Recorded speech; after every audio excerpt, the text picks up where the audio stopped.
നല്ലൊരു സുഖിയൻ്റെ റെസിപ്പി ആയിട്ടാണ് ഞാൻ വന്നത്. ആദ്യം തന്നെ ഒരു പാത്രത്തോട്ട് അവിച്ച പയറും ആവശ്യത്തിനുള്ള അവലും ചേർത്തതിന് ശേഷം ആവശ്യത്തിന് തേങ്ങ ചേർക്കുന്നുണ്ട്. പിന്നെ ഒരു ഫ്ലേവറിന് വേണ്ടി ഏലക്കയുടെ പൊടി ചേർക്കുന്നുണ്ട്. ഇവയെല്ലാം കൂടെ നമുക്ക് മിക്സ് ചെയ്തെടുക്കാം.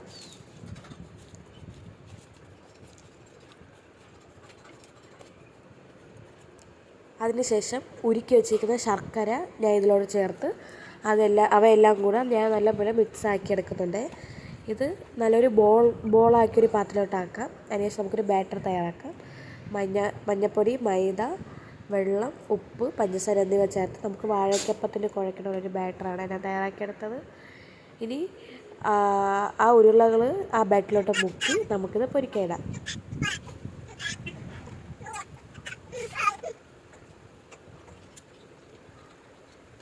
നല്ല വെന്തതിന് ശേഷം മറിച്ചിടണം. നമ്മൾ പയർ അവിച്ചെടുത്തതുകൊണ്ട് അത് ഓൾറെഡി വെന്ത് കഴിഞ്ഞിട്ടുണ്ട്.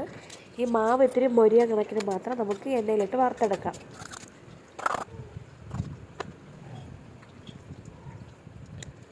കണ്ടില്ലേ, വളരെ എളുപ്പത്തിൽ രുചികരവുമായ നല്ലൊരു സുഖിയൻ അഥവാ മോദകത്തിൻ്റെ റെസിപ്പി ആയിട്ടാണ് വന്നത്. ഈ വീഡിയോ ഇഷ്ടപ്പെട്ടാൽ എല്ലാവരും സപ്പോർട്ട് ചെയ്യണേ.